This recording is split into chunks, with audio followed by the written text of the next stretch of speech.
Jadi kalau nanti kalian atau hari ini kalian sudah pernah bekerja di suatu institusi, baik dalam skala yang besar maupun skala kecil, kalian akan melihat bagaimana di antara dua organisasi ini, gitu. Ini asumsinya tadi yang besar dan kecil, bagaimana di antara dua organisasi ini itu mengelola sumber daya manusianya. Pasti ada perbedaan, karena pertama adalah budget.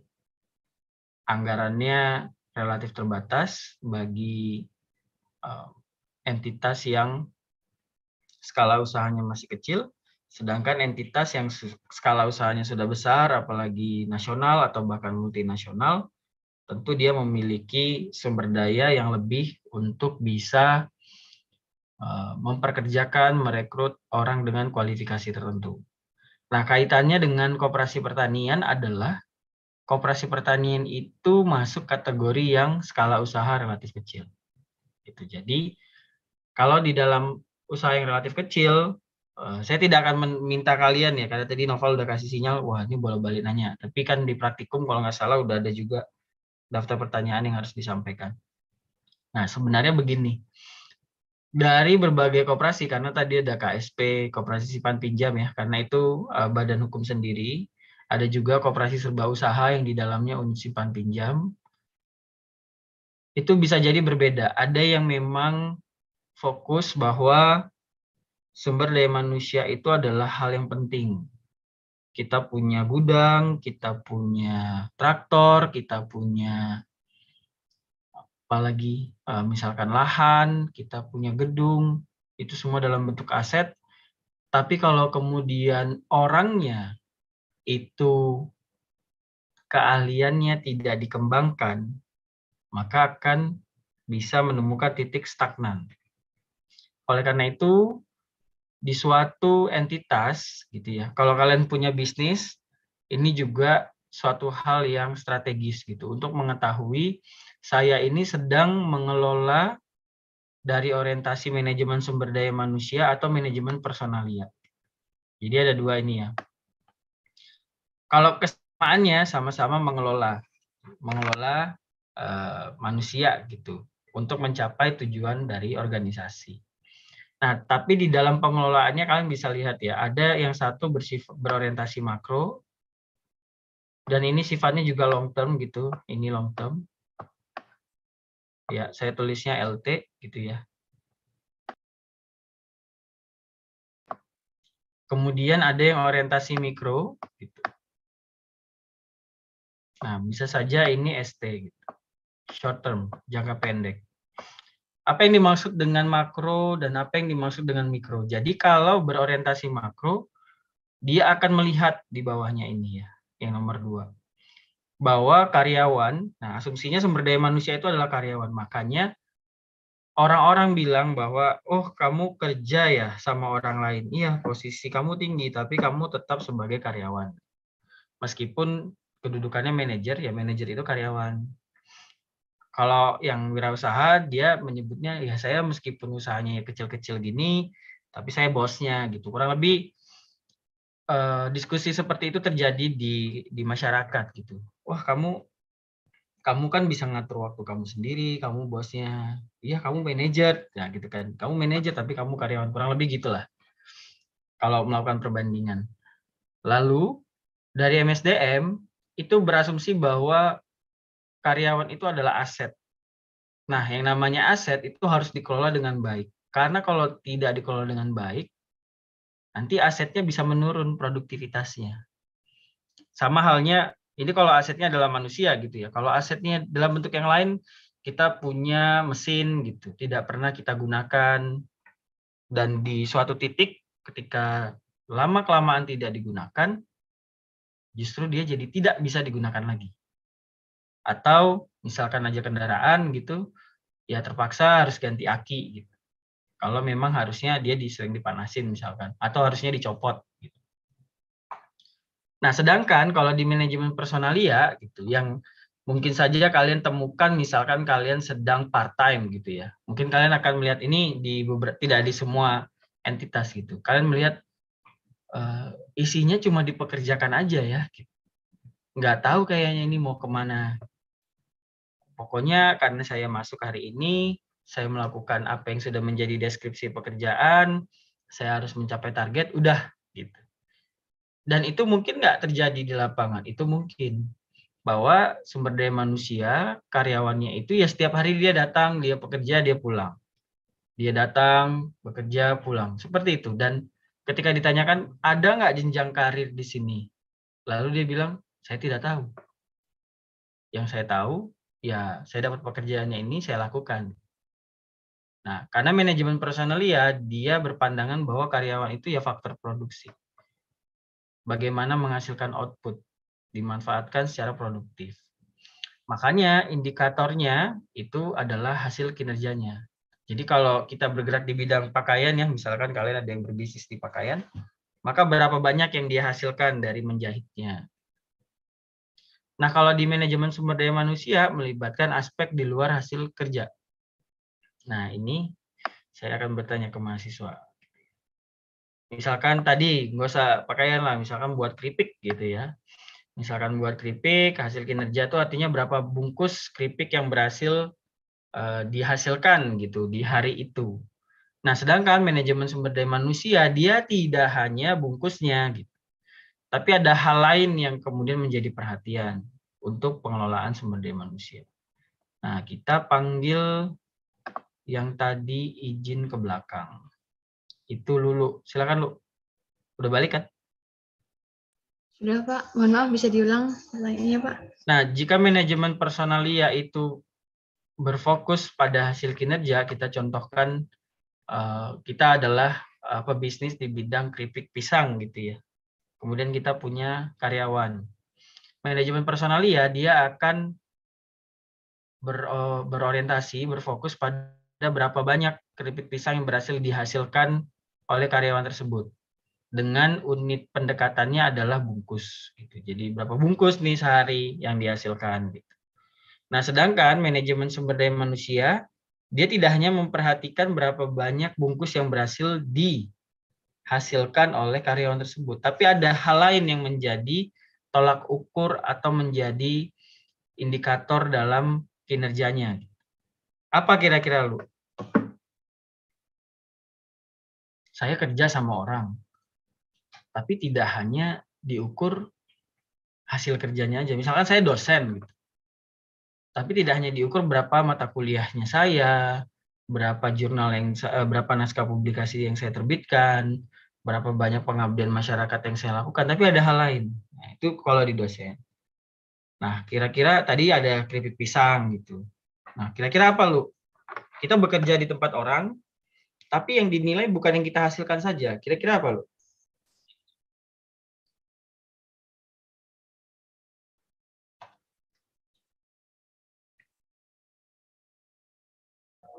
Saya izin untuk menjawab sepenangkapan saya nggih Pak terkait dengan manajemen sumber daya manusia itu mungkin bisa lebih kepada bagaimana efektif dan efisiensi yang mungkin didapatkan atau dihasilkan oleh sumber daya manusia tersebut. Misalnya kan tadi kan diukur dengan berapa banyak jumlah bungkus pisang yang dihasilkan. Kalau misalnya manajemen sumber daya manusia bagaimana caranya agar membuat sekian puluh atau sekian ratus bungkus keripik pisang itu pegawainya tidak terlalu capek atau mungkin mempertimbangkan terkait dengan kendala ergonomisnya, kemudian mempertimbangkan terkait dengan waktunya, yang mungkin itu biar pekerjaannya itu nggak overload, kemudian efektivitas kerjanya itu juga bisa banyak, pekerjanya itu juga senang mungkin, dan juga bisa menghasilkan keripik pisang yang tidak hanya satu macam, atau mungkin nanti pekerjanya bisa memberikan inovasi di dalam pembuatan keripik pisang tersebut, atau mungkin juga bisa memberikan inovasi tidak hanya tentang produksinya, tapi bisa ke pemasarannya dan semacamnya, mungkin bisa seperti itu, atau lebih kepada teknis lain yang tidak hanya terkait dengan output berapa yang bisa dihasilkan oleh pekerja, tapi tentang bagaimana pekerja itu dimanusiakan dan tentang bagaimana pekerja itu bisa belajar di dalam atmosfer atau lingkungan pekerjaan tersebut. Itu sepenangkapan saya, mohon maaf apabila salah. Terima kasih, Pak. Oke, terima kasih Lu. Oke, jawabannya tepat ya. Jadi kalau minta maaf ya tidak dimaafkan karena tepat gitu ya. Sebentar, kok saya malah stop share. Saya mau manggil malahan. Sebentar. Masih kelihatan ya share screen saya udah saya balikin. Saya lihat di kolom chat dulu. Zulaika, silakan Zulaika. Kamu punya pendapat lain nggak Zulaika? Ada 2 nama nggak Zulaika? Kalau 2 nama saya harus panggil lengkap. Oh cuma 1. Zulaika Anugraheni, silakan. Punya pendapat lain nggak kamu? Tentang yang di luar kerja itu tadi ya Pak? Ya, atau kamu ngeliat keseharian orang gitu. Sebenarnya ini terjadi di kehidupan sekitar. Ya tentu ya teori itu kan tidak lepas dari apa yang terjadi di lapangan. Silakan. Kamu seorang pebisnis, Ya. gitu. Kamu mengukur keberhasilan dari karyawan kamu, apakah hanya dari keripik pisang yang dia hasilkan, Zulaika, kira-kira? Kalau kamu pebisnis di bidang keripik pisang. Enggak Pak, mungkin bisa Apa? dari sisi saya sosial dia ke teman-temannya, terus apa? Bisa apa ya bantu-bantuin gitu atau apa ya? Ya pokoknya nggak hanya tentang hasil kinerja gitu Pak, tapi juga yang lainnya. Ya, terima kasih. Nah, jadi 2 jawaban tadi udah melengkapi. Dan itu terjadi di koperasi pertanian gitu ya. Kalian akan kalau bertemu ke koperasi pertanian, kalian akan menemukan bahwa ada yang memang berorientasi. Jadi uniknya adalah koperasi pertanian hari ini itu salah satu sumber penghasilannya datang dari PPOB gitu. Jadi pembayaran online salah satunya adalah listrik. Nah, andaikan koperasi tersebut hanya berorientasi pada output, maka dia akan meminta karyawannya untuk kemudian semakin banyak pelanggan listrik yang membayar ke koperasi pertanian itu. Ayo kamu cari terus pelanggannya, ayo tetapkan strateginya. Nah, di sisi lain, ada kemungkinan, nah kan kenapa disebut kemungkinan? Karena perlu ada ini ya, justifikasi empiris. Gitu. Bisa dengan penelitian, bisa dengan literatur review. Koperasi yang menemukan bahwa ternyata karyawannya ini berhasil menciptakan inovasi. Tadi misalkan disuruh cari pelanggan supaya bayar ke koperasi, terus dia berpikir bahwa kenapa kok satu-satu? Kenapa nggak saya datengin aja satu dusun, satu pedukuhan, satu kampung gitu ya? Kemudian saya bertanya ke mereka di mana bayar listriknya, bayar online, pakai gawai sendiri, atau juga harus ke loket. Misalkan dijawab oleh Pak Kadusnya, wah di sini banyak yang bayarnya sendiri gitu, mungkin pakai HP. Wah itu mungkin bisa repot ya Pak. Gimana kalau kami bantu gitu, dibayarkan lewat kami jemput bola. Kami akan printkan begitu tagihannya Bapak, minta tolong nanti nomor rekening listriknya disampaikan ke kami, mungkin juga air disampaikan ke kami akan printkan tagihannya, nanti kita berkomunikasi Pak. Nah, hasil dari transaksi ini ya tentu Pak bisa kami kembalikan sebagian kecil sebagai kas dusun. Karena kan di setiap transaksi yang dilakukan untuk bayar listrik itu penyedia jasanya kan bukan koperasinya gitu, tapi penyedia jasanya adalah PLN-nya dan mereka mendapatkan fee dari setiap transaksi. Maka yang dibagi adalah sharing fee-nya gitu, yang dibagi adalah fee-nya. Nah, kalau yang dibagi fee kalian pasti tahu itu tidak akan rugi karena yang dikurangin adalah keuntungannya. Nah, jadi dari situ, wah ini ternyata pegawai saya ini, karyawan saya ini dia berhasil mengundang gitu, dia berhasil menarik 50 pelanggan baru. Dan ternyata dia menerapkan metode baru. Nah, itu yang kemudian jadi ukuran gitu, bagaimana dia menciptakan inovasi. Dan MSDM, manajemen sumber daya manusia, dia kemudian menciptakan bagaimana konsep ini diduplikasi. Berarti caranya adalah, misalkan karyawan yang lain belum seinovatif itu, apa yang harus dilakukan? Oh, berarti harus ada pelatihan. Berarti harus ada pendidikan. Berarti harus ada pelatihan keahlian berkomunikasi. Jadi praktek di lapangan itu kalian akan menemukan ya, kalau di seputaran DIY terutama, ini kasus yang pernah saya temukan ketika penelitian di Kabupaten Bantul, bahwa bayar listriknya itu lewat kumpulan pemuda, terus dibayarkan, nanti itu masuk ke kas pemuda bagi hasil dari koperasi pertanian dan kelompok pemudanya. Dan itu win-win solution. Kelompoknya itu miliknya mereka, koperasinya itu miliknya mereka, tapi karena mereka bertransaksi aktif, mereka dapat tambahan uang kas. Nanti di penghujung hari, di akhir tahun ketika RAT, mereka akan dapat bagi hasil sesuai dengan kontribusinya. Jadi, terima kasih Lulu dan Zulaika ya, jawabannya tepat. Jadi, kalian juga bisa melihat itu. Misalkan hari ini kalian sedang berorganisasi ya. Misalkan kalian jadi ketua departemen di himpunan gitu. Kalian melihat bahwa juniorku yang satu ini kayaknya pelaksanaan programnya ya biasa-biasa aja. Tapi ternyata dia ngebantu di program lain. Gitu. Seolah-olah kayak KKN ya. KKN itu ada program inti, ada program bantu. Wah, jadi program intinya ya jalan semua.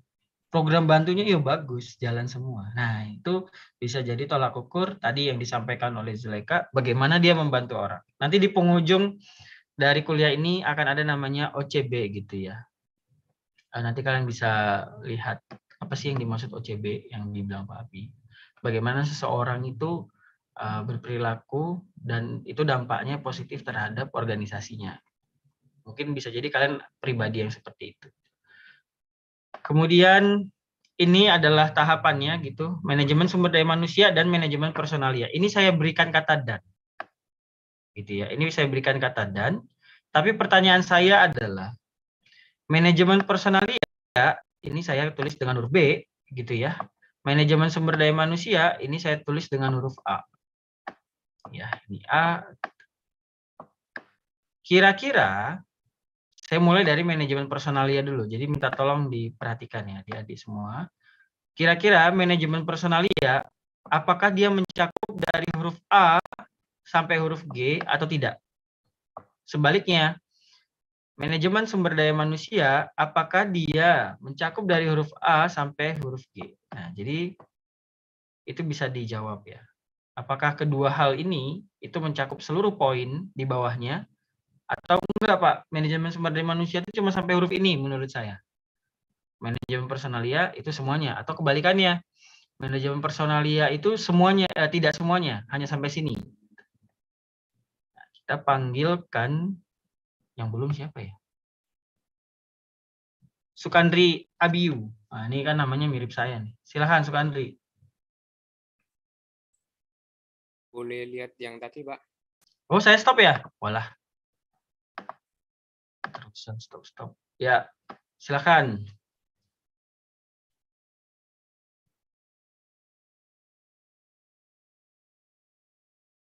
Kira-kira ya dari slide sebelumnya ini saya izin balikin dulu dari sini.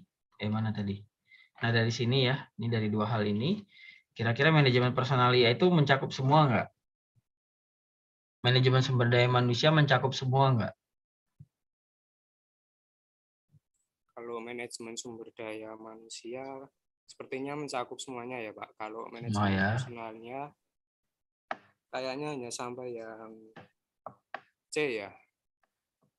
Sampai G. Kalau manajemen personalia yang mana? Sini. Iya sepertinya Pak. Ya, terima kasih Sukandri. Saya tidak akan bertanya ke yang lain ya karena sudah oke. Nah jadi kalian bisa melihat bagaimana perlakuan dari suatu entitas itu dalam mengelola karyawannya itu mencerminkan seberapa concernnya dia terhadap asetnya tadi atau dia hanya semata-mata faktor produksi.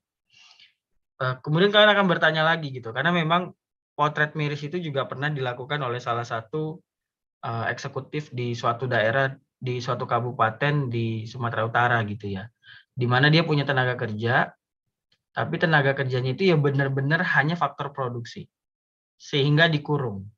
Ada yang pernah tahu beritanya? Boleh resen? Ada yang pernah tahu beritanya?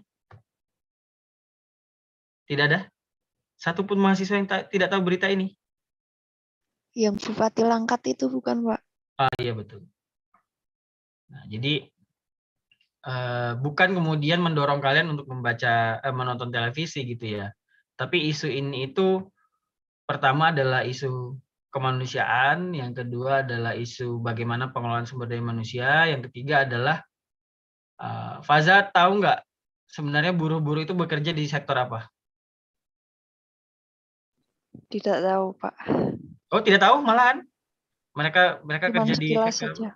Oh. Ada tahu nggak yang lain? Mereka kerjanya di sektor apa? Kelapa sawit bukan, Pak? Ya, kelapa sawit. Gitu. Jadi ada potret itu gitu loh di salah satu komoditas yang menjadi unggulan. Di salah satu komoditas yang selalu digaung-gaungkan adalah kita market share-nya besar. Di komoditas yang serapan tenaga kerjanya tinggi. Nah, ternyata ada potret itu. Bukan kemudian kelapa sawit itu dengan begitu absolut menjadi suatu hal yang baik. Enggak, hanya saja memang isu pengelolaan sumber daya manusia itu masih di sana. Dan itu ada di sektor perkebunan. Sehingga kalau kita mau mengkritisi, ya kita bisa melakukan tentunya karena kita datang dari akademik, harus empiris gitu ya. Tidak hanya sembarang mengatakan, wah berarti harus begini, harus begitu. Tapi kita bisa literatur review, kita bisa kemudian melakukan kajian atau melakukan observasi lanjut, wawancara mendalam untuk bisa menemukan bagaimana kita bisa berkolaborasi mengatasinya gitu. Karena ada isu di situ ya. Kalau tidak salah juga ada yang sampai terluka parah atau mungkin lebih ini ya, lebih parah. Nah, jadi terima kasih sudah concern dengan apa yang terjadi di negara ini. Karena itu salah satu bagian untuk mencari solusinya. Ya meskipun solusi itu bisa dimulai dari perbaikan diri sendiri dulu. Oke, jadi sampai akhir ya pengelolaan hubungan kerja. Ingat bahwa ketika kita kerja ada namanya hubungan horizontal dan ada hubungan vertikal. Seperti halnya kalian mahasiswa dengan sesama mahasiswa, kemudian kalian dengan ke atas, dengan dosen, dengan yang lainnya. Nah, pengelolaan ini yang penting. Kenapa? Oh, dengan sesama manusia komunikasinya bagus banget gitu. Pokoknya kalau chattingan bahasanya baik. Dengan dosen seadanya aja gitu. Pak, saya hari Kamis luang gitu. Boleh nggak saya ke ruangan Bapak gitu. Padahal kalau dengan temannya misalkan aja, oh Noval, minggu depan kamu ada waktu luang nggak? Kalau ada waktu luang boleh nggak saya ketemu? Misalkan ya, ini dibalik. Nah, itu kan perlu dikelola oleh manajemen sumber daya manusia, bagaimana cara berkomunikasi. Dan ini dikaitkan dengan koperasi petani. Dan tadi, kalau kita bilang dari A sampai G, maka kita tidak bisa melupakan poin dari fungsi MSDM. Dimulai dari merencanakan. Nah, jadi kalian yang sekarang sudah punya bisnis, pasti kalian pernah di satu titik itu berpikir bahwa nambah atau kurang. Gitu kan. Nambah atau kurang. Nah, sekarang kita masuk ke koperasi pertanian. Koperasi pertanian itu kalau kita pakai peraturan yang lama dulu ya, sebelum Undang-Undang Cipta Kerja, dia didirikan oleh 20 orang. Kalau yang baru kan 9. Nah, 20 ataupun 9 itu tujuannya relatif sama. Oh, mati. Sorry. Kenapa ini? Nah, terima kasih sudah diingatkan. Tadi sampai mana berarti? Aduh, ini harus dihapus nih. Sampai anggota, Pak. Ya, saya ulangin ya. Iya, saya ulangin. Nah, jadi kita masukkan ke koperasi pertanian gitu. Contoh tadi kita masukkan ke koperasi pertanian, mereka dibentuk oleh 20 orang. Ini yang pakai 2592, ini kalau pakai yang Cipta Kerja gitu ya. Jadi kalau sekarang orang membangun pakai 9 ya boleh, tapi dulu kan pakai 20. Nah, namun tujuannya itu sama, meskipun tadi misalkan dijawab oleh Rizky, enggak nih, ini kayaknya mau minta bantuan Pak, tapi kan tentu di anggaran dasar, anggaran rumah tangga tidak mungkin dia menyebutkan misinya, visinya adalah koperasi yang berhasil menggait bantuan pemerintah sebanyak-banyaknya. Kan nggak mungkin, pasti salah satunya adalah baik eksplisit maupun implisit meningkatkan kesejahteraan anggota pada khususnya dan masyarakat pada umumnya, kurang lebih gitu. Nah, karena dia mau meningkatkan kedua pihak ini, di mana pihak anggota lebih utama, 20 orang ini kira-kira ketika di awal gitu ya, mereka akan hire gitu, hire apa? Memperkerjakan dari eksternal gitu ya. Atau 20 orang ini kemudian berbagi peran, ada yang menjadi pengurus dan ada yang menjadi pengelola. Pengelola itu yang kalau kalian kenal dengan manajer, kemudian kepala bidang usaha gitu ya. Itu bisa diambil dari anggota dan boleh dari eksternal. Kalau melihat dari ini undang-undang yang saya masih hafalin, yang saya masih pahamin adalah yang 2592. Nah, kita tanya ke salah satu di antara kalian. Ada nggak yang namanya dari huruf W? Ada ya? Lintang Kusuma Dewi. Kamu udah pernah saya panggil belum? Belum kan ya? Sudah, Pak. Oh, udah. Oke. Tapi bukan hari ini, maksudnya di Oh, ya udah, hari ini saya dulu. panggil. Gimana Pak tadi yang mohon maaf diulangin Pak, belum nangkep Nah, soalnya. jadi menurut dugaan kamu ya kalau kalian pernah bertanya, alhamdulillah. Ini kan 20 orang. Jadi koperasi pertanian itu didirikan 20 orang atau berdasarkan cipta kerja 9 orang. Tujuan mereka itu meningkatkan kesejahteraan. Artinya saat ini itu ada permasalahan di bagian kesejahteraan. Nah, sedangkan kalau kita mau memperkerjakan karyawan tentu harus bayar. Di satu sisi harus bayar, di sisi yang lain itu ada kendala di bagian finansial. Nah, menurut dugaan kamu, nah hipotesa kan, kalian nanti ketika skripsi kan juga hipotesa. Kira-kira koperasi pertanian itu ketika pertama kali berdiri, itu sudah mempekerjakan orang, atau organisasinya, pengurusnya tentunya, pengawasnya, kemudian pengelolanya, manajer, pengelola bidang usaha, itu semuanya dari koperasi itu sendiri. Yang mana, Lintang? Kalau menurut saya di awal belum mempekerjakan Pak, masih dari apa tadi Pak, pengelola dan pengurus koperasi itu sendiri. Kenapa?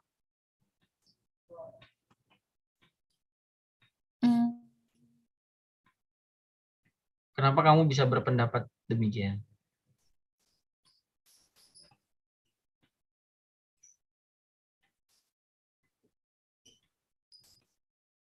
Kenapa ya Pak?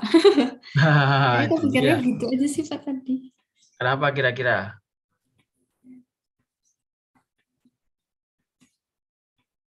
Kamu bisa ini loh, bertanya ke teman yang lain.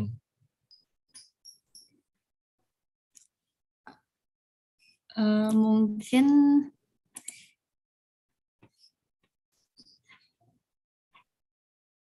ini boleh nunjuk Pak berarti? Ya boleh, bestie kamu aja. Ya siap. Biar nggak dimarahin. Nevada deh Pak, boleh. Nevada. Nevada, silakan. Oh, Nevada lagi di Amerika ya? Enggak Pak, lagi di Klaten Pak. Oh ya, silakan Nevada. Kalau menurut saya setuju yang dibilangin sama Lintang tadi, jadi fokusnya lebih ke dalam anggota dulu. Kenapa kok kita nggak nge-hiring orang baru ya? Karena sesuai yang dijelasin sama Pak Abi tadi kan kita fokusnya lebih ke kesejahteraan dulu. Jadi ketika kesejahteraannya itu udah terlaksana, baru kita bisa fokusnya ke finansial itu tadi yang nge-hiring orang. Kayak gitu Pak, kalau menurut saya. Oke. Kemudian kapan mereka harus hire orang lain? Kapan? Kalau menurut saya, kalau udah sejahtera. Apa indikator sejahtera? Kurang tahu Pak. Tujuannya koperasi itu menciptakan kesejahteraan atau meningkatkan kesejahteraan? Meningkatkan kesejahteraan. Berarti sebelumnya sejahtera nggak? Sudah sejahtera. Kalau sudah, kenapa harus ditingkatkan? Kan udah sejahtera.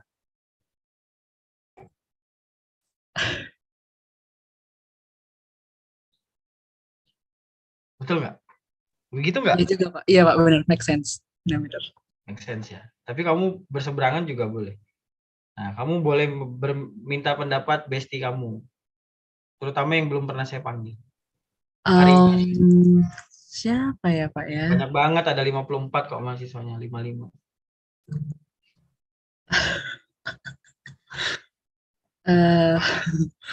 Siwi Pak mungkin. Nah, si Wi, silakan Wi. Maaf Pak Abi, bisa diulang nggak ya Pak? Tadi Oh, saya yang nanya dengar. kamu Nevada, bukan saya. Oh ya, nih Pak. Nevada Eh, bisa diulang. Jadi tadi gini kan Pak Abi tadi tanya, kalau misalnya si koperasi gimana ya? Koperasi ini tuh apakah harus nge-hiring orang di awal ya? Apakah harus nge-hiring orang atau pengelola pengelola dan yang pokoknya eksternal itu diambil dari anggotanya dia sendiri gitu. Terus habis itu kan tadi aku jawab kalau apa namanya dari dalam Pak gitu karena kita fokusnya lebih ke kesejahteraan dulu gitu kan. Terus habis itu Pak Abi jawab kalau apa namanya kan koperasi itu kan tujuannya untuk meningkatkan kesejahteraan kayak gitu. Terus berarti koperasinya belum sejahtera. Apakah udah sejahtera atau belum? Terus em, aku berpendapatnya iya sih untuk meningkatkan kesejahteraan. Cuman aku bingung kenapa apa ya? Kenapa harus dari dalam ini gitu loh, dari dalam anggota koperasinya gitu. Sama pertanyaan lagi. Kapan harus menambah orang dari eksternal? Gitu kan Nevada? Iya Pak, mohon maaf kalau belibet ya Pak ya. Nggak apa-apa, nggak belibet. Si Wi pasti paham, ya kan Wi? Paham Wi? Pak, tapi hanya sebatas pengetahuan saja ya Pak. Iya. Tapi suara kamu terdengar kayak kamu di ruangan, laptopnya di ruangan, kamu di depan pintu ruangan. Oh, Kecil. Pak, sebentar Suaranya saya kecil. pakai ini. Halo, apakah sekarang bisa lebih besar Pak suaranya? Bisa. Apa yang kamu lakukan sehingga bisa jadi lebih kencang?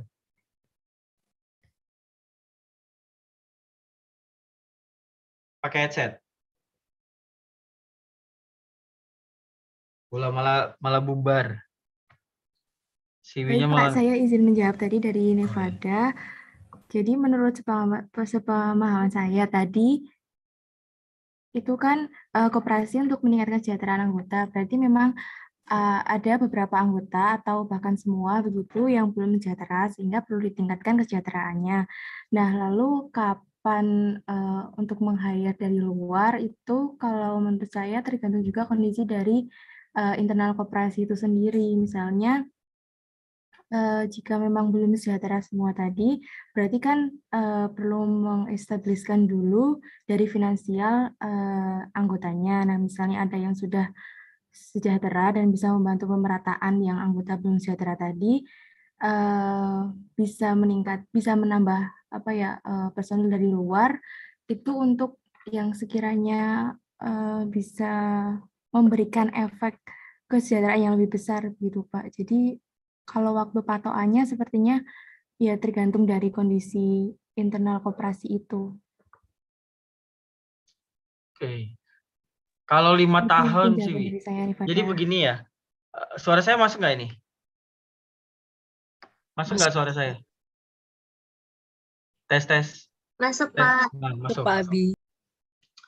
Tidak ada ketentuan di peraturan koperasi bahwa mendirikan koperasi itu harus berstatus masyarakat ekonomi lemah. Ya, mau di undang-undangnya, mau di peraturan turunan dari undang-undang, itu tidak ada. Artinya meningkatkan kesejahteraan itu bukan dalam artian pasti di koperasi ini ada orang yang maaf kata itu tadi ya ekonominya lemah. Tidak harus. Tapi memang riwayatnya seperti itu. Orang berkumpul untuk meningkatkan kesejahteraan dari yang awalnya belum sejahtera. Tapi kalau kita sudah sejahtera dalam patokan gini ya, sejahtera itu bagaimana? Indikatornya banyak. Kalau kita cerita tentang dari sudut pandang sosial bahwa aksesibilitas itu bisa menjadi indikator kesejahteraan. Kita kaya sekali gitu ya dalam hal material, tapi rumah kita jauh di perbukitan, aksesnya nggak ada segala macam. Nah, bisa jadi dari sisi aksesibilitas kita tidak sejahtera. Atau aksesibilitas kita relatif mudah, rumah kita di tengah kota, tapi memang penghasilan kita belum terlalu besar. Nah, jadi kalau yang umum digunakan kesejahteraan itu adalah pendapatan. Jadi kalau meningkatkan kesejahteraan berarti meningkatkan pendapatan. Nah, jadi nanti pun kalau kalian deskripsi itu ada namanya definisi variabel dan pembatasan masalah. Ketika ditanya, apa yang kamu maksud dengan kesejahteraan? Maka bisa dijawab dengan dalam studi ini, dalam tugas akhir ini, pendekatan untuk kesejahteraan itu adalah pendapatan. Dan pendapatan yang dimaksud adalah berapa banyak uang yang diperoleh dalam 1 bulan. Dan pendapatan yang dimaksud itu berarti datang dari UT, usaha tani, dan NUT, non usaha tani. Jadi bisa menjawabnya seperti itu di waktu yang akan datang gitu. Nah, jadi tadi ada perencanaan gitu. Nah, kalau seperti dari jawabannya Siwi, kalau belum establish ya belum Pak gitu. Nah, seringkali bahwa koperasi pertanian itu kayak tadi ya, Rizky itu berasumsi bahwa ini didirikan karena rent seeker gitu. Kalian silakan cari apa itu rent seeker. Salah satu karakteristik yang umum terjadi adalah rent seeker. Jadi memang benar-benar mencari keuntungannya saja. Saya mendirikan ini cuma dapat bantuan gitu. Jadi orientasinya seperti itu. Ketika bantuannya nggak ada, ya udah dia drop. Nah, jadi kalau dibilang peningkatan, kalau dibilang nunggu semua sejahtera dulu, sementara faktanya ketemu dengan pengurus yang rent seeker, yang ya udahlah kita buat kan cuma dapat bantuan gitu, bukan orientasinya peningkatan kesejahteraan, maka akan berseberangan dengan yang disampaikan oleh si.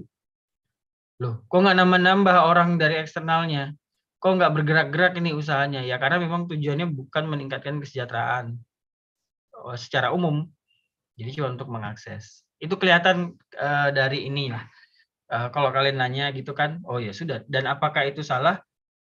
Nggak bisa dibilang juga salah. Karena apa? Karena memang desain dari pengadministrasiannya begitu. Kalau mau mendapatkan bantuan pemerintah, ya harus membentuk badan hukum.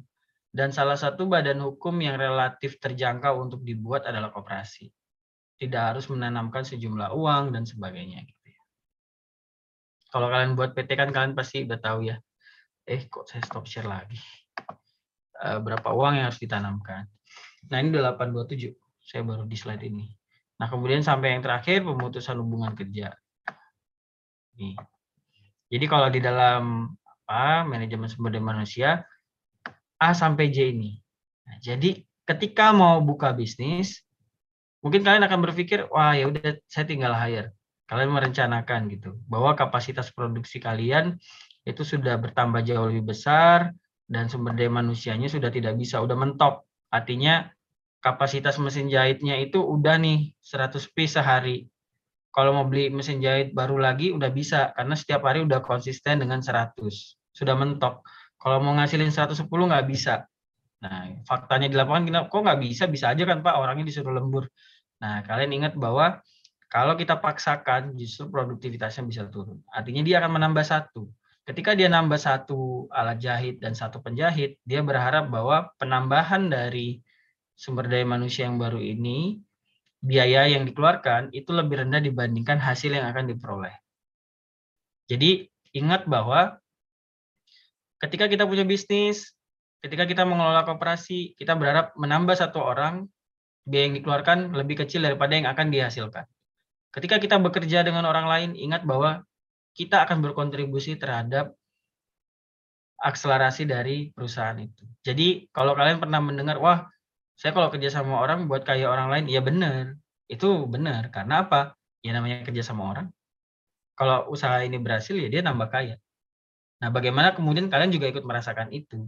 Nah, jadi itu kenapa dari sekarang kalian dapat mata kuliah ini tidak hanya untuk mengetahui, oh begini toh kalau di koperasi pertanian. Tapi kalian juga bisa jadi refleksi ya, bahwa oh ternyata saya kalau meningkatkan human capital saya juga bisa akan menikmati pencapaian dari perusahaan. Nah tadi udah, kemudian ini adalah, saya akan bagi 2 hal. Ini silakan diperhatikan ya. Saya akan buat ini 1 menit gitu, ini 829. Ini diperhatikan nih, ini adalah struktur organisasi koperasi serba usaha mitra petani. Kurang lebih seperti ini bentuknya. Dan di sini ada pemegang amanat tertinggi, gitu ya, rapat anggota tahunan, kemudian ada pengurus, ada pengawas. Ini diperhatikan. Pertanyaan pertama saya adalah, kenapa warna dari ketiga ini berbeda dengan warna yang di sini? Nah itu ya. Lalu pertanyaan yang kedua adalah, kenapa saya membuat ini garis putus-putus, gitu. Sedangkan yang lain garisnya sambung. Ini sudah saya sampaikan ya. Nah, kemudian saya akan meminta jawabannya ke, tadi kalau nggak salah ada namanya Rifki. Ya, Rifki Afif Eka Maulana Fauzi. Silakan Rifki. Iya, Pak. Kenapa? Ada 2 pertanyaan tuh. Kalau untuk yang warna itu menurut saya karena itu lebih ke apa ya, Pak? Kayak hubungan ke internal koperasinya gitu. Kalau yang dinas koperasi kan itu dari pemerintah gitu, Pak. Kalau pengawas kan lebih dekat ke koperasinya itu sendiri. Terus kalau untuk garis putus-putus apa ya, Pak? Nah, kamu bisa bertanya ke bestie kamu, Rifki. Siapa ya? Oke, aku mau nanya Ardiasari boleh, Pak? Boleh. Siapa namanya? Ardiasari. Ardiasari. AGY ya gitu. Ardia, Pak. Oh, Andi. Iya, Pak. Oh, Ardia. Udah yang lain udah tadi nih, udah. Ya udah. Ini dia sudah. Terima kasih Ardia. Nah, yang lain Rifki. Tadi udah kan soalnya.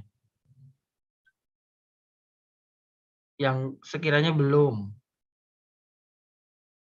Muhammad Fikri Haikal, Pak. Atau enggak Irawan?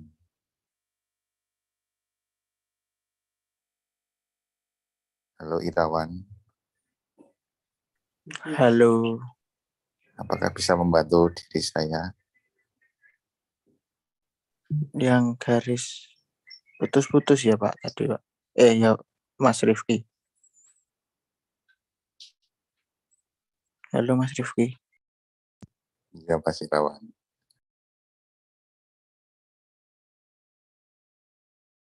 Bisa membantu saya untuk arti dari garis putus-putus.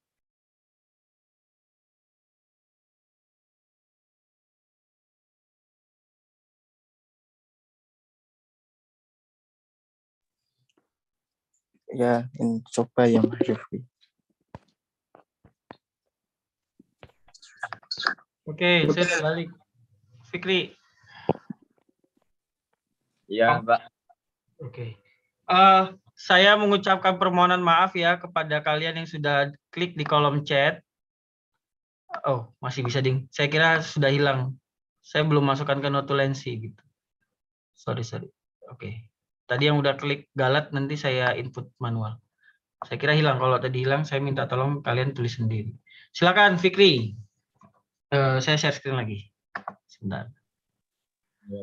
Screen. Nah, ini dia.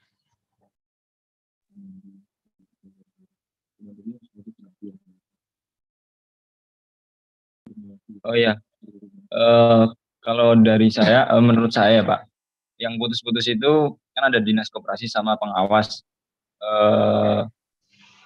Itu tuh yang nggak terlibat secara langsung dalam satu kepengurusan di struktur organisasi koperasi itu sendiri gitu Pak. Tapi kalau yang nggak putus-putus itu ya dia yang terlibat langsung dalam kepengurusan tersebut gitu Pak. Oke. Nah, jadi yang kiri ini disebut pembina, gitu ya, semuanya, adik-adik semuanya. Kalau yang di sini tentu pengurus dan pengawas ini berasal dari anggota, sampai dengan Undang-Undang 2592 ya.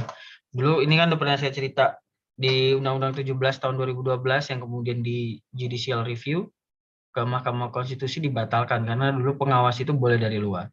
Kemudian karena dibatalkan balik ke 2592, dan itu berasal dari anggota. Dan karena dia putus-putus, dia sifatnya koordinasi. Nah, kalau yang di sini dia sifatnya adalah bisa mengomando, gitu ya. Nah, lihat struktur ini. Sebentar, saya akan panggil mahasiswanya ya. Yang belum menghafalin yang belum ini ya lumayan ya.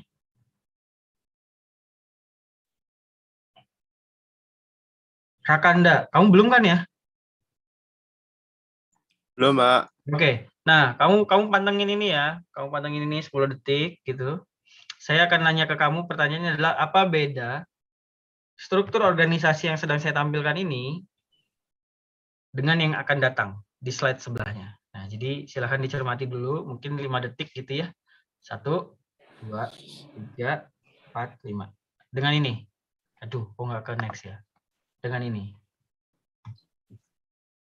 Dikaitkan dengan topik kuliah hari ini. Tentu complicated-nya jelas, tapi dikaitkan dengan topik perkuliahan hari ini, apa beda struktur organisasi KSU Mitra Petani yang sedang saya tampilkan dengan Bank Mandiri?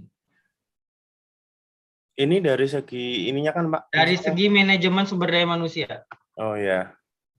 Bukan dari segi, wah Pak lebih indah chart-nya Pak. Nah, tentu enggak ya. Apa bedanya dari segi manajemen sumber daya manusia di antara dua entitas ini? Kalau yang secara nyata real kelihatan, yang jelas di bagian PT Bank Mandiri ini sudah ada divisi atau divisi berarti divisi yang menangani SDM ini di kepatuhan dan SDM ini. Tapi kalau untuk yang di koperasi itu belum ada, Pak. Oke, sudah terjawab Rakanda. Terima kasih. Oke, nah, Pak. jadi Sama. itu yang dimaksud bahwa kita kalau membedah koperasi, sebenarnya koperasi mitra petani ini juga mungkin saja ini sudah lampau gitu ya, karena memang kalau tidak salah ini 5 tahun yang terakhir strukturnya. Nah, jadi apakah semua koperasi pertanian seperti ini? Jawabannya tidak. Kalau kalian datang ke koperasi yang kinerjanya beragam, gitu, ada yang terlihat bagus, bukan terlihat ya, yang secara empiris, secara faktual juga bagus. Kemudian kok kayaknya ada yang hanya buka kalau pas bayar listrik. Nah, kalian lihat struktur organisasinya, maka akan kelihatan bahwa manajemen sumber daya manusia belum tentu menjadi concern. Tapi di koperasi pertanian yang dia kita lihat dari laporan keuangan, dari kinerja lembaga, wah ini bagus nih, seluruh indikator masuk. Bahkan kalian sudah dapat materi tentang pemeringkatan ya, pemeringkatan, penilaian, wah ini semuanya bagus. Nah, kecenderungannya adalah koperasi itu memiliki bagian untuk pengembangan SDM. Jadi dia nggak concernnya di bagian, ini kan ada di usaha gitu ya. Jadi pengurus langsung tembak ke usaha. Nanti di bagian produksi ini ada lagi, ada misalkan manajernya dan sebagainya. Nah, di sebelah gitu, di sebelah bahkan untuk SDM saja banyak kan. Ada strategi, ada talent, kemudian human capital, bahkan Mandiri punya untuk yang pendidikannya, Mandiri University, kemudian ada kinerja dari human capitalnya sama remunerasi dan sebagainya gitu. Nah, kemudian sampai sebanyak ini untuk mengurusi kepatuhan dan SDM, ya tentu ya kepatuhan dan SDM di sini ada compliance-nya ya, itu ada yang kepatuhan dan di bawahnya itu SDM. Nah, sebegitu concern-nya mereka, apalagi mereka jasa. Nah, jadi kita bisa melihat itu di koperasi pertanian gitu. Kalau saya kan sudah tidak mungkin meminta kalian menanyakan gitu ya, karena kalian udah ada tugas dari praktikum. Jadi ini bedanya. Terus tadi terima kasih Zulaika udah nge-highlight Pak. Saya kalau punya pendapatnya itu bagaimana mereka membantu. Dan ini saya kasih papernya. Saya akan meminta satu mahasiswa ya. Oke. Rakanda, siapa bestie kamu yang bisa dimintain tolong ini Rakanda? Yang belum ya, Pak? Iya, yang belum. Janet deh. Oh, Janet. Lagi ini nggak? Lagi tur nggak? Janet, saya mau bercandaan tapi kayaknya kita karena beda umurnya terpaut jauh ya, jadi nggak nyambung. Silakan Janet. Janet, saya cek. Ya Pak, gimana Pak? Ya, Janet apa Janet ya? Janet Pak, sama aja sih Pak. Ya nggak sama, yang satu Janet kok pakai E, yang satu A. Ya udahlah ya, yang punya nama kok yang bilang. Baik, silahkan. Ini sedang saya tampilkan ya. Oke, saya kasih kamu abstraknya.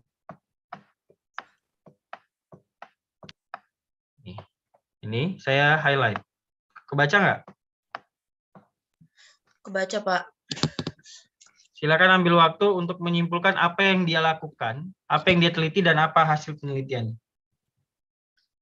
Oke, Pak. Bentar, Pak. Yep. Kamu boleh minta bantuan satu orang teman lagi. Kecuali Rakanda.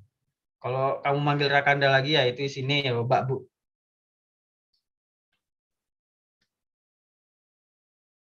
Oke, Pak. Sebentar, Pak. Saya baca dulu. Ya. Perlu saya gedein lagi nggak? Oh, enggak, Pak, udah cukup, udah cukup.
Sudah, Janet?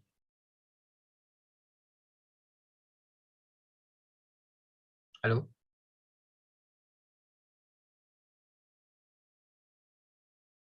Oh, kolom chat.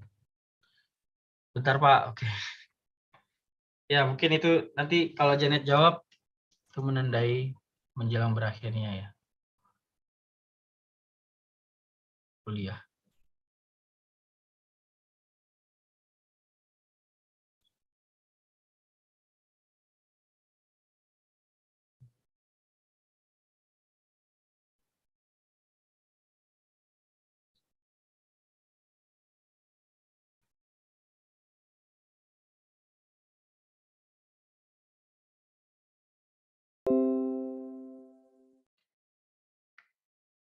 Kamu bisa minta bantuan nih, Janet ya?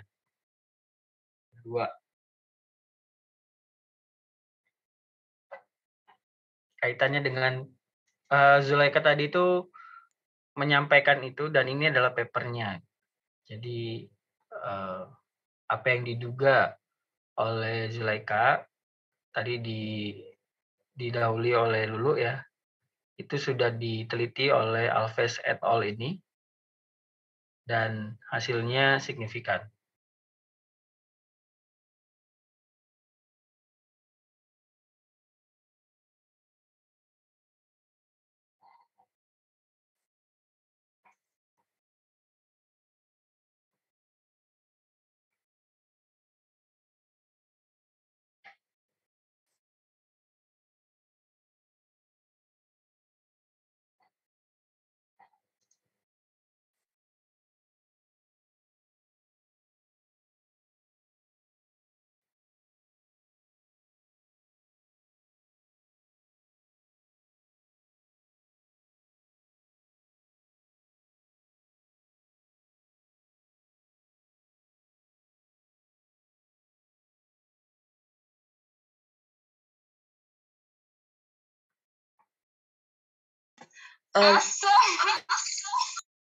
Oh, silakan.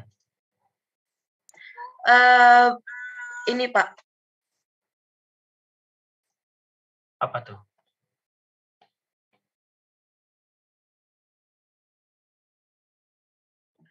Jadi ini Pak, kalau saya nangkep tuh kayak itu papernya untuk melihat bagaimana respon terhadap perilaku sosial di perusahaan sama kemauan untuk turnover gitu Pak. Jadi kayak Ya. semacam hubungan antar karyawan dengan manajer dan perilaku gimana keberlanjutan organisasi itu. Gitu Pak. Oke. Terus Kurang hasil lebih. temuannya? Hah? Hasil penemuannya? Hasil penelitiannya? Ini?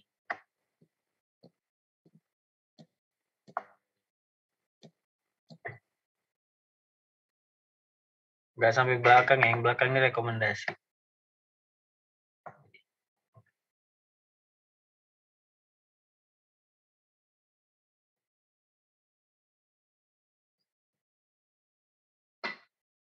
Kamu tidak ingin minta bantuan siapapun, Janet? Mau minta tolong Putri, Pak. Nama lengkapnya siapa? Putri Nuraining Tias. Nah, silakan Put. Oh ada kok nih, Putri Nuraining Tias. Ya, halo Pak. Ya, silakan. Kalau menurut saya itu, jadi hasilnya itu bahwa dari praktik MSDM sendiri itu berhubungan positif dengan adanya outcome dari perilaku karyawan itu sendiri terhadap sosialnya dan juga kinerja dari karyawan itu sendiri, Pak. Perilaku dari siapa? Perilaku siapa yang mempengaruhi siapa?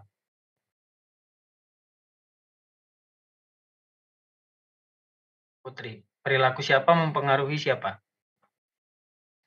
Perilaku dari manajernya mempengaruhi ke perilaku karyawannya, Pak. Oke. Ya, terima kasih Putri sama Janet ya. Jadi bagi yang menghendaki papernya dibagikan, bisa kasih ke kolom chat. Karena khawatirnya nanti saya kirim ke Google Classroom nambahin ininya kalian toh, penyimpanan. Jadi ya hanya dikirimkan kalau memang ada yang butuh. Nah, jadi ini menyambung dengan yang disampaikan Zulaika. Nah, tadi ada namanya OCB ya. Nanti kalau mau kan di sini ada nih. Jadi OCB itu, nah di sini kalian bisa lihat, organisasi menghadapi berbagai tantangan seperti bagaimana organisasi menanggapi perubahan dari eksternal dan menyesuaikan perubahan yang terjadi dengan lingkungan internal organisasi. Nah, dalam hal ini OCB, nah jadi OCB itu apa? Nanti akan nyambung ke paper yang sebelumnya. Organizational Citizenship Behavior. Jadi, bagaimana perilaku dari karyawan ini terhadap orang lain, membantu orang lain, dan sebagainya. Nah, OCB ini yang coba diukur oleh papernya Alves, salah satunya. Jadi praktek dari HRM ya, prakteknya. Jadi bagaimana pengelolaan sumber daya manusia. Bagaimana itu praktik gitu, bukan hanya teoritis di atas kertas, kami akan begini, kami akan begitu, tapi prakteknya.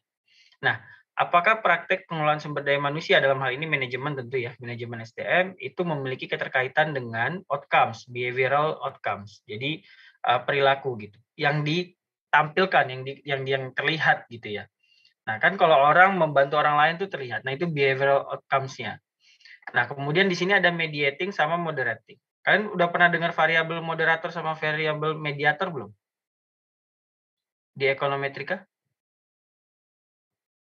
Belum. Ya udah, karena nggak ada yang jawab, saya tidak akan menjelaskan. Saya akan lanjut ke paper. Jadi, dia mencoba menggunakan mediasi dan moderasi. Gitu ya. Nanti kalian bisa telusuri apa tuh variabel mediasi, apa tuh variabel moderator. Nah, tadi udah dijawab ya dengan detail. Jadi di sini ada bentar. Ini penelitiannya bagus kalau kalian yang mau concern ke manajemen SDM. Misalkan nantinya juga mau lanjut S2 gitu ya. Ngambilnya manajemen. Bagaimana cara ngukurnya, Pak? Kan dia bilang praktik manajemen sumber daya manusia. Nah, di paper ini dia ngejelasin. Nah, ini jadi cara ngukurnya gimana? Alves et al. Itu mengukur praktek dari manajemen sumber daya manusia dengan 9 item skill yang dikembangkan oleh Gold and Williams and Davis gitu. Gold, William, Davis. Ini 2 orang. Kalian tahu bahwa kalau 2 orang dia pakai N, kalau lebih dari 2 orang dia pakai et al. Nah, jadi dia contohnya saja, I'm provided with sufficient opportunities for training and development. Jadi saya sebagai karyawan itu mendapatkan kesempatan untuk mengikuti pelatihan dan pengembangan. Nah, kalau iya gitu. Jadi kalau strongly disagree ini kebalik ya. Enggak. Tuh perusahaan ini mana pernah ada training dan development. Strongly disagree, dia ambil 1. Tapi kalau dibilang iya benar banget gitu. Benar banget, saya dapat kok gitu. Ketika masuk gitu dah, itu strongly agree. Dari sini kemudian dia pakai structural equation model. Kemudian dia run. Dan hasilnya adalah tadi udah dijelaskan oleh kedua Sri Kandi ya. Janet sama apa namanya? Sama satu lagi siapa tadi namanya? Putri. Nah, di sini ada jawabannya di sini ya. Nah, di hasil dari penelitian ini gitu. Itu ikut mendorong, bukan ikut ya, ikut berkontribusi terhadap literatur yang ada. Karena memang kebaruan dari penelitian ini dia menggunakan salah satu parameter baru. Tapi intinya adalah hasil penelitian dia menunjukkan bahwa employees perception, persepsi dari tenaga kerja terhadap praktek dari manajemen sumber daya manusia itu positif. Dengan begitu, citizenship behavior, ya tadi ya, membantu orang lain. Jadi saya sediakan yang berbahasa Indonesia ini biar menyusun kerangka berpikirnya, apa toh OCB itu gitu. Nah, itu OCB itu dijelaskan di sini. Lalu ambil yang ke manajemennya di sini, bahwa positif. Artinya citizenship behavior-nya. Jadi kalau praktik HRM-nya ini baik gitu, menurut mereka baik, strongly agree-nya baik gitu ya. Nah, maka perilakunya untuk membantu orang lain itu juga kedorong. Jadi mahasiswa misalnya, misalkan saya sebagai dosen itu berhasil mempraktikkan sebagai dosen yang baik gitu, sehingga dengan cara seperti itu saya ngedorong kalian untuk ikut membantu teman kalian yang kesulitan. Nah, kemudian kalian dilakukan wawancara dan benar kalau dosennya bisa menciptakan praktek pengajaran yang baik, mendorong kebersamaan, itu ikut meningkatkan citizenship behavior. Tapi sebaliknya, kalau dosennya memang orientasinya hanya satu orang terus, saya nggak pernah dipanggil Pak dan sebagainya, itu berhubungan kebalik. Dan citizenship behavior-nya itu meningkat, tapi di sisi lain turnover intention-nya itu menurun. Nah, ini sebagai penutup mungkin satu mahasiswa saya tanya, apa itu yang dimaksud turnover intention? Kira-kira aja ya, Valenita Kurniasari. Apa kira-kira yang dimaksud turnover intention? Ini. Oh, dia menurun. Apa tuh? Kayak tenaga kerjanya mungkin kayak sudah tidak bekerja lagi di satu perusahaan gitu, Pak. Ya. Nah, turnover itu kalian perhatikan. Jadi ketika nanti mau bekerja, kalian juga tidak ada salahnya bertanya ke teman-teman sekitar, ini turnover-nya tinggi nggak ya? Kalau turnover tinggi, itu artinya banyak yang keluar. Banyak keluar, banyak masuk, banyak keluar, banyak yang masuk. Nah, kalau begitu, kalian harus lebih perhatian. Saya cocok nggak masuk ke lingkungan yang seperti ini. Nah, dari paper si Alves et al. Ini, ternyata tadi praktek manajemen sumber daya manusianya berkaitan positif, dengan citizenship behavior-nya, tapi turnover intention-nya menurun. Nah, dari sini kita bisa simpulkan kalau kita mengelola koperasi dan kita menerapkan manajemen SDM yang baik, maka dengan kita mengelolanya secara individual, kemudian kita mengembangkan, itu ikut membantu dari satu karyawan lain itu saling membantu. Dan di saat yang bersamaan, keinginan karyawan ini untuk keluar itu menjadi berkurang. Nah, ini empiris ya dari hasil penelitian Alves et al. Dan sebelumnya juga sudah ada paper dari Kufas 2008 sama Nishi 2008. Nah, mungkin itu untuk manajemen sumber daya manusia. Kita ketemu di pekan depan. Saya minta tolong Fani untuk mengirimkan tadi daftar nama yang belum memaparkan. Kemudian yang belum. Terus tadi Belianka dan kawan-kawan minta tolong minggu depan presentasi lagi hasilnya gimana.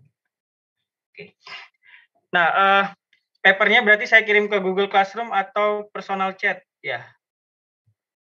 Ini ada beberapa yang nanya, berarti Google Classroom ya. Oke. Saya kirim Google Classroom yang 2 tadi, Alves sama yang 1 lagi. Oke, terima kasih. Silakan menyalakan kamera untuk pertimbangan saya mengenai kehadiran kalian. Demikian pertemuan kali ini. Saya tutup dulu sebelum berfoto. Wassalamualaikum warahmatullahi wabarakatuh. Oke, ini saya kirim dalam proses ya, sambil nunggu kalian menyalakan kamera semua. Biasanya kan butuh 1-2 menit. Sama PPT-nya ya. Tapi PPT-nya saya yang coret-coretannya saya hilangin ya. Karena nanti gara-gara coretan ini malah pusing.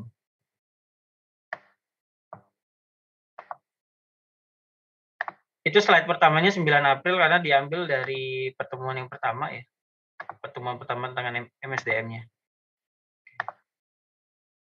Oke, dalam proses. Nggak apa-apa, nanti yang sedang chat saya yang masih galat, nanti saya manualkan. Tapi yang ini yang sudah confirm. Yang sudah konfirmasi. Lah, saya malah belum ya. Oh, saya lupa kalau menyalakan kamera. Oke, saya sedang berada di luar angkasa, thanks to Elon Musk ya. Silakan, Fani, ketua kelas. Slide pertama ya, 1, 2, 3.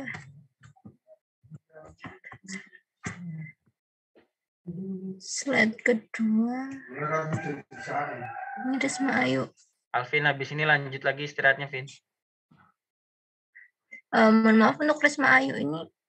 Oh, Risma udah ada gambarnya konfirmasi ke saya, dia lagi di Pagilaran, lagi iya. ada perayaan hari ulang tahun. 1, 2, 3. Slide terakhir. Oh, ada berapa slide? 3, Pak. Oh. 1, 2, 3. Ya. Kamu kalau nge-capture Irfan, kamu panggil dulu, memastikan itu video atau Irfan real gitu. Jangan lupa. Nah, kita lihat dulu, ini Irfan real atau bukan nih, lihat dulu. Nah, gerakannya sama nggak? Nah, nggak jawab kan? Tuh, lihat. Van, udah pergi. Nah, di offin kan? Gitu ya, Van ya? Tipuan, Pak. Ya, saya tahu kamu hadir, itu hiburan lah ya. Oke, terima kasih. Sabil ya, jaga prokes, malah nempel-nempel lagi. Ya, terima kasih atas kehadirannya. Saya akan kirim papernya. Sampai bertemu lagi pekan depan. Semoga selalu sehat. Mohon maaf kalau ada bercandaan yang kurang berkenan. Itu kurang lebih untuk entertain. Biar semuanya bisa inilah pagi-pagi nggak terlalu ngantuk. Wassalamualaikum warahmatullahi wabarakatuh. Selamat meninggalkan forum. Terima kasih, Pak Abi. Waalaikumsalam. Terima kasih, Pak Abi. Sami-sami.